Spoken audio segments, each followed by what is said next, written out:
ও মা। হ্যাঁ মা। তুমি মুখটা এরকম কালো করে রেখেছো কেন? তোমার নতুন বিয়ে হয়েছে, সব সময় হাসি মুখে থাকবে, না হলে মা লক্ষ্মী রেগে যান, ঘরের অকল্যাণ হয়। সব সময় যেন হাসি মুখে থাকবে, ঠিক আছে?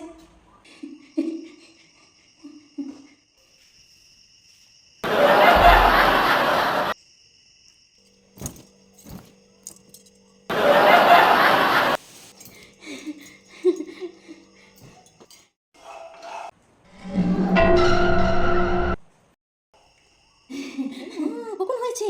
আচ্ছা আচ্ছা, আমি এক্ষুনি গিয়ে মাকে বলছি গিয়ে। কেমন আছো? আচ্ছা আচ্ছা, ওরাও যাবে। কি কি হয়েছে? মা, আপনার যে পাশের বাসা দিদা ছিলেন, উনি নাকি মারা গিয়েছেন। তাহলে তুমি তো হেসে হেসে বলছো কেন? এটা কি হাসির কথা? আপনি তো বললেন সবসময় যেন হাসি মুখে থাকি আমি, সেই জন্য আমি সবসময় হাসি মুখে থাকছি।